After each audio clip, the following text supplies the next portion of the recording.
यं प्रव्रजन्तमनुपेतमपेतकृत्यम् द्वैपायनो विरहकातरयाजुहाव पुत्रेति तन्मया तया तरवोऽभिनेदु सं सर्वभूतहृदयं मुनिमातोऽस्मि।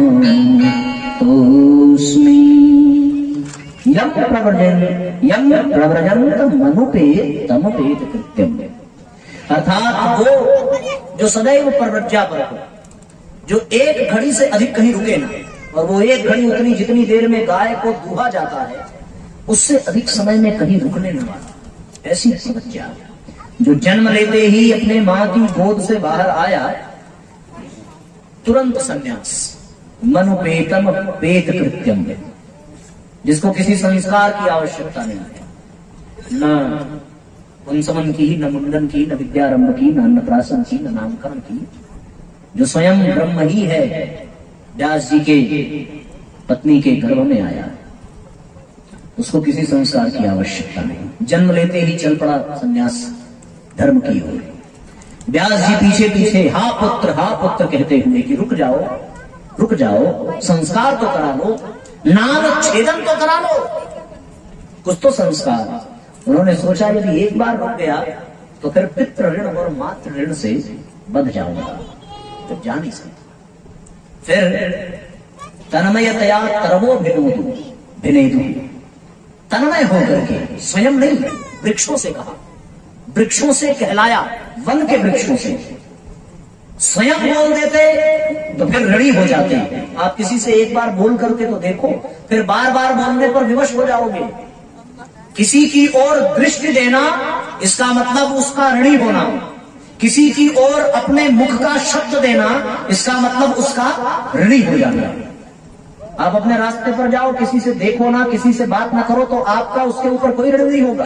पर आप रास्ते से जाओ और यदि आपने किसी को नजर भर के देख लिया तो वो मुस्कुराएगा, अब बदले में आपको मुस्कुराना ही पड़ेगा। यदि आपने उससे पूछ लिया और भैया, तो वो भी कहेगा बढ़िया भैया, और आप बताओ, अब आपको जवाब देना ही पड़ेगा। ये ऋण है, एक बार बोला तो दोबारा बार बार बोलना पड़ेगा, एक बार देखा तो बार बार देखना पड़ेगा। हमारे यहाँ एक कहावत है, हमारे यहाँ नहीं तो हर जगह है, कि हंसी तो फंसी। और हंसी क्यों? क्योंकि नजरें लड़ी, और नजरें लड़ी तभी तो वो हंसी, और फंसी वो नहीं फंसी, फंस तो वो गया जिसने देख करके उसको हंसाया। नजरें दे दी, मुस्कुराहट दे दी, तो फिर फंसी, और फंसी नहीं, फंसा भी। उसे लगता है कि केवल वो फंसी, पर केवल वो नहीं फंसी, उससे ज्यादा तो तुम फंसे। ये क्यों फंसे? ऋणी हो गए। तो उसके बाद उन्होंने भगवान वेदव्यास जी की ओर शब्द ही नहीं दिया, दृष्टि ही नहीं की कि मेरे पिता कैसे हैं, मेरी माता कैसी है, देखा ही नहीं। और फिर देखा ही नहीं तो फिर जवाब तो देना था, ना देते तो वो भी असभ्यता होती। असभ्यता को दूर करने के लिए वृक्षों से तन्मय होकर के वृक्षों से कहलाया। अब वृक्षों ने कहा, क्या कहा ये भागवत में नहीं लिखा है, पर संतों ने अपना मत दिया है। वृक्षों ने ये कहा कि हम वृक्षों से सीखो हे भगवान वेदव्यास, हम अपने फल को अपने पास नहीं रखते, अपने फल को समाज के कल्याण में लगा देते हैं।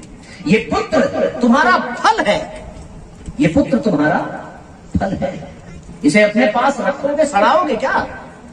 इसे अपने पास मत रखो, इसे समाज के कल्याण को, समाज की क्षुधा को मिटाने के लिए छोड़ो। गया वो पुत्र, नंग धड़ंग, रेत पर कभी सो जाए, कभी जल में सो जाए। जिस रास्ते से गुजरे बच्चे पत्थर मारे तो भी कोई फर्क नहीं, ऐसे सुखदेव जी। स्त्रियां स्नान कर रही हैं तालाब में, तो सुखदेव को देख करके वस्त्र नहीं पहनती, लेकिन व्यास जी को देख करके पहनती है। वो युवा है, उसको देख करके नहीं पहना, और मैं वृद्ध हूं, मुझे देख करके पहना। तो साहब वो विकार रहित है, ब्रह्मानंद में है। जिसे ब्रह्म का आनंद मिल गया, उसे इन चर्म देह का आनंद नहीं चाहिए, ब्रह्मानंद है। और ऐसे ब्रह्मानंद को पाने वाले सुखदेव चले गए। याद आई कि भैया एक बार वो मिल जाता उसके जैसा कोई योग्य नहीं है, क्योंकि जो मैंने लिखा है सबके बस की बात नहीं है कि ये सब जगह पहुंचा सके हर व्यक्ति। इसके लिए तो फिर चाहिए, अपने शिष्यों को लगा दिया भगवान वेद व्यास जी ने कि वो जहां हो वहां जाकर के भागवत के श्लोकों का गान करो। शिष्य गाय चराने गए और सुखदेव जी किसी वृक्ष के नीचे लेटे हैं। वहां पर उन्होंने राग आसावरी में एक भागवत का श्लोक सुनाया और इस तरीके से सुनाया कि सुखदेव जी के कान में वो पहुंच जाए। जो ब्रह्म के आनंद में लेटा है उसके कान में एक भागवत का श्लोक गया। बरहा पीडम नटवर बपुः कर्णयोः कर्णिकारम् बिभ्रदवासः कनक कपिशम् वैजयन्तीम् च माला रंध्रान् वेणरधर सुधया पूरय गोपवृन्दै वृन्दारण्यम् स्वपदरमणम् प्राविशद गीतकीरति। स्वरूप का गान है भगवान का, सुंदर, उनकी सुंदरता का बखान। सुखदेव जी के गानों में अपने कर्णों में कुंडल है, अधरों पर बांसुरी है, गले में वैजयंती माला, पीतांबर ओढ़े, घुंघराले बाल, टेढ़ी टांग वाला, मंद मुस्कान के साथ कोई सामने आकर खड़ा हो जाए, साथ कल्पना करके मन प्रसन्न हो जाता है। तो जो ब्रह्म के आनंद में डूबा था, आज उसको थोड़ा सा वो आनंद भी फीका लगा जब इस स्वरूप का वर्णन किया, जिस स्वरूप के कृष्ण हैं, क्योंकि वही ब्रह्म साकार बनकर के आया है। और अब ये साकार जो लीला है वो उस ब्रह्म के आनंद को कुछ फीका कर रही है। सुना कौन गा रहा है? पिताजी के शिष्य। बोले ऐसे ही पिताजी ने कुछ लिखा होगा, कभी की कल्पना है, कुछ लिख दिया, चलो कोई बात नहीं, लेकिन असर तो हुआ, सब थोड़ा तो हुआ। और इस असर से वो निकल पाते तब तक तृतीय स्कंध का एक और श्लोक दाग दिया। तृतीय स्कंध का नहीं साहब, वो भगवान के स्वभाव को दर्शाया उस श्लोक में। अभी स्वरूप को दर्शाया था, अब स्वभाव को। अहो वकीयम रतन कालकूटम, रतन कालकूटम, जो विष का पान कराने आई थी अपने स्तन में लगा करके, उसके प्रति भगवान का स्वभाव ये सुनाया। और क्या सुनाया? जिघांसयावा भयदप्स साध्वी लेभे गतिम दानमुचिताम ततोन्यम कम्बा दयालुम शरणम ब्रजेम। अर्थात जिसने कालकूट अपने स्तन में लगा करके भगवान को मारना चाहा, भगवान ने उसे भी अपने शरण में ले लिया। अब तो उनकी तंद्रा टूटी है। अरे ऐसा इस दुनिया में कौन आ गया जो विष पिलाने वाले को भी तार दे? उसके बारे में जानना है। और जानने के लिए उठे, जाकर के पूछा, क्या है भाई, कहां से आया? बोले महाराज आपके पिताश्री ने लिखा है। बोले फिर तो मैं पुत्र होने के नाते मेरा अधिकार पहले है, मैं जाऊंगा। और आपको विश्वास नहीं होगा, केवल 3 बार पिताश्री ने 18,000 श्लोकों का दान किया सुखदेव के सामने, और उस 3 बार में 18,000 श्लोक रट गए सुखदेव को, और सुखदेव दीवाना हो गए। अब ब्रह्मानंद को छोड़ करके कृष्णानंद में रमने लगे। ये भागवत की महत्ता कि ब्रह्मानंदी चला रे प्रेम आनंद पाने। ब्रह्मानंदी चला रे प्रेम आनंद पाने, ब्रह्मानंदी चला रे प्रेम आनंद पाने, ब्रह्मानंदी चला रे प्रेम आनंद पाने, ब्रह्मानंदी चला रे प्रेम आनंद पाने, प्रेम आनंद पाने, प्रेम आनंद पाने, प्रेम आनंद पाने, प्रेम आनंद पाने, ब्रह्मानंदी चला रे आनंद पाने, ब्रह्मानंदी चला रे ब्रह्मानंद पाने, ब्रह्मानंदी चला रे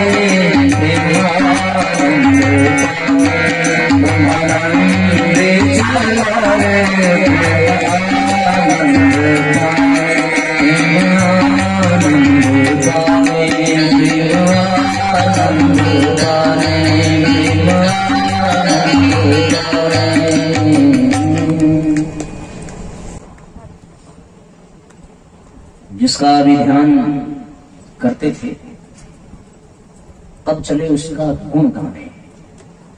अभी जिसका ध्यान करते थे, अब चले उसका गुण गाने। ब्रह्मानंदी चला रे प्रेम आनंद होने। जब सुन लिया तो फिर जो संत होता है वो अपरिग्रही होता है।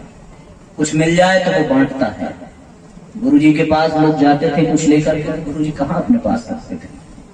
एक आदमी उनके लिए एक बड़ा महंगा विदेश से कोई रेजर लेकर दाढ़ी बनाई।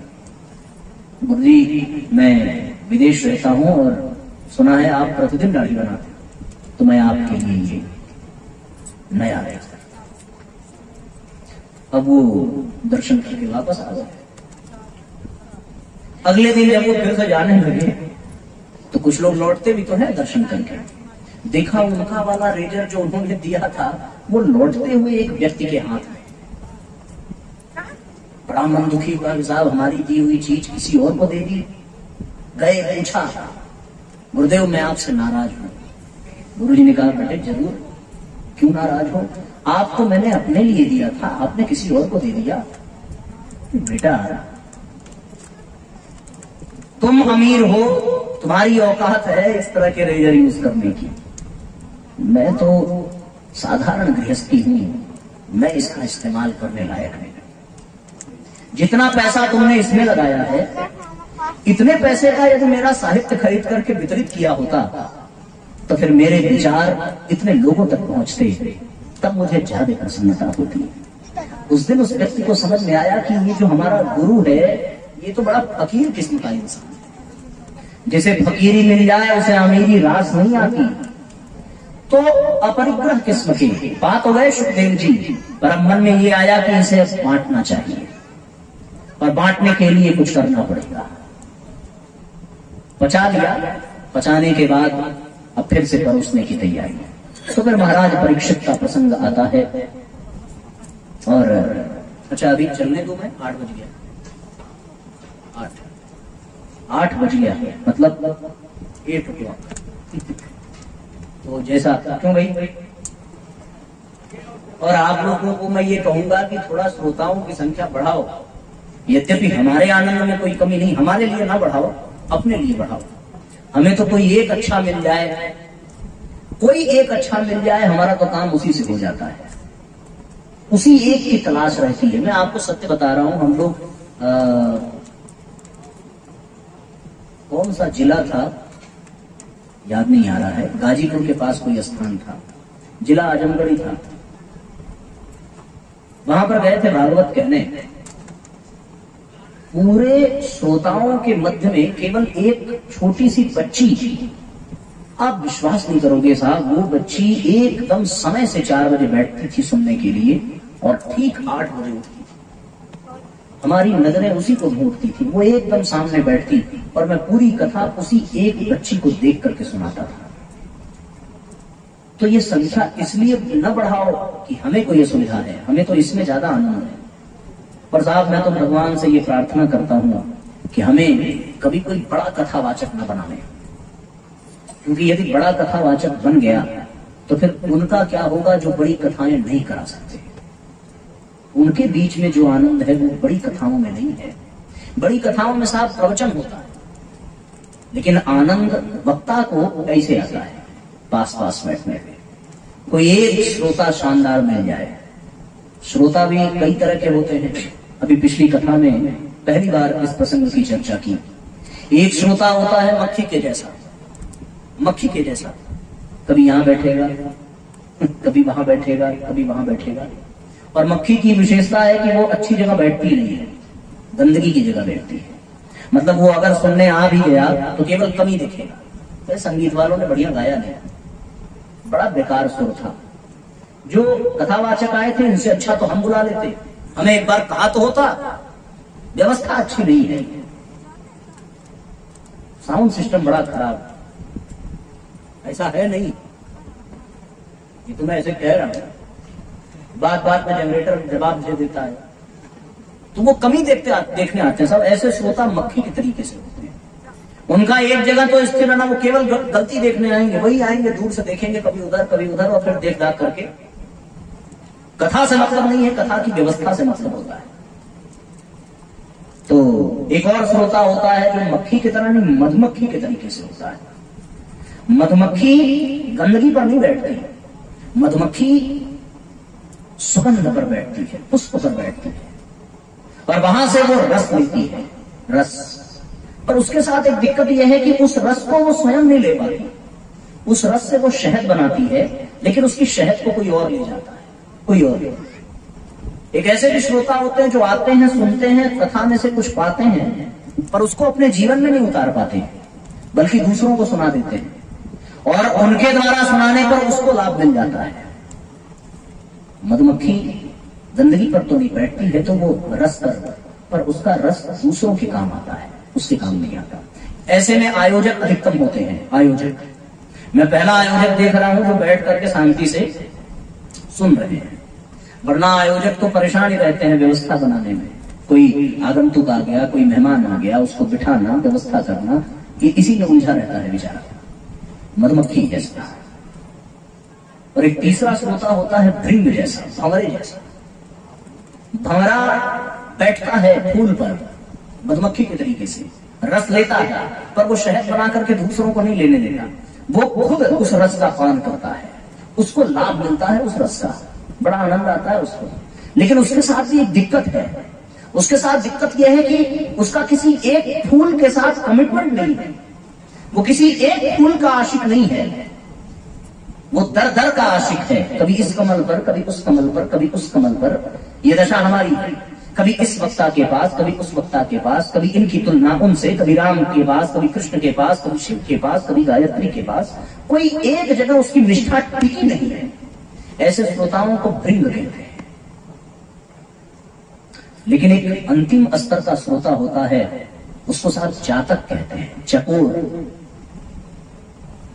पूरे साल भर प्यासा रहना मंजूर है, पर बूंदे चाहिए तो केवल स्वाति,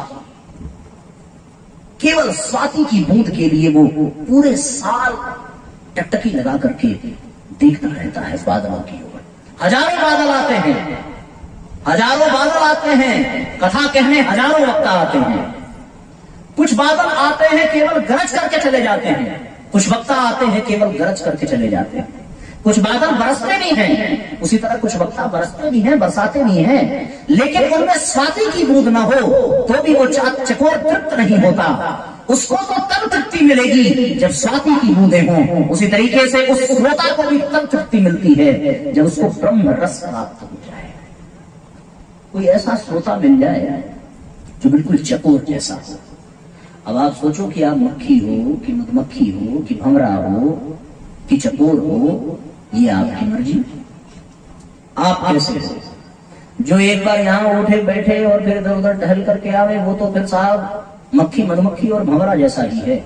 तो हमें उस कथा में वो कन्या चकोर की तरीके से मिल गई साहब, उसका नियम था और उसकी एक विशेषता थी कि वो जो कुछ भी उसे न समझ में आवे वो लिख करके रखती थी।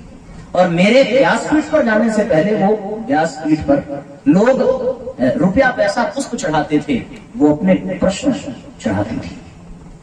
तो फिर अपने लिए एक आदत बन गई कि बैठते ही उसके प्रश्न की सूची देखना और फिर कथा को उसी आधार पर लेकर के चलना कि उसका समाधान हो जाए। तो कभी कभी ऐसे चकोर श्रोता मिल जाते हैं, बस मजा आ जाता है। तो फिर ये यहाँ पर भीड़ बढ़ाओ अपने लिए, हमारे लिए नहीं, लेकिन बढ़ाओ। उसका कारण ये है, इतना किया है सब, अधिक से अधिक लोगों को लाभ मिले। तो एक ये भी है ज्ञान यज्ञ, इसको कहते हैं। साहब आपने कल सूची दिखाई थी, उसमें एक विषय ये भी है ज्ञान यज्ञ का। ज्ञान यज्ञ का उसमें एक विषय इन्होंने रखा है। ज्ञान यज्ञ एक ये भी है कि आप कथा का पत्रक लेकर के 4-5 की संख्या में ग्रुप बना करके निकलो गांवों में और हाथ जोड़ो, निवेदन करो कि भैया कथा चल रही है, एक 2-3 घंटे के लिए बस आइए, आप ये निमंत्रण स्वीकार करिए। एक क्रम ये भी चलाइए 1-2 घंटा, इसको कहते हैं ज्ञान यज्ञ। इसको कहते हैं समाज सेवा, इसको कहते हैं लोक कल्याण। ये अपने लिए नहीं, ये उनके लिए। वो नहीं आएंगे, वो इसलिए नहीं आएंगे क्योंकि उनके जीवन में बड़ी रुकावटें हैं। गृह कारज नाना जंजाला, बड़ा बवाल है, तो वो नहीं आएंगे। पर उनको बुलाने के लिए आपको जाना पड़ेगा, है ना। इसलिए एक ज्ञान यज्ञ का ये भी क्रम हो, 1 घंटे का कुछ समय दान करो आप लोग यदि संभव हो तो, क्योंकि यदि ना किया तो केवल आप ही सुनकर के रह जाओगे। वैसे तो 400-500 लोग सोशल मीडिया के माध्यम से सुनेंगे। आपने देखा होगा हमारा एक YouTube चैनल है, रिकॉर्डिंग हो रही है तो वो सुनेंगे ही। और उनको उन सबको हमने देखा एक प्यास रहती है, वो इंतजार करते हैं कि साहब अब अगला वीडियो कब आएगा, चकोर के तरीके से। तो आप अपने लिए प्रयास करो कि 7वें दिन तक ये स्थान पूरा भर जाए, तो फिर आपको भी बहुत आनंद आएगा। अभी तो केवल 10 लोगों को पानी पिलाया, जब साहब 100 लोगों को ग्लास में पानी भर करके आप दोगे तो फिर आपको भी लगेगा कि हाँ आज कुछ सेवा की है। ऐसा तुरंत होना चाहिए।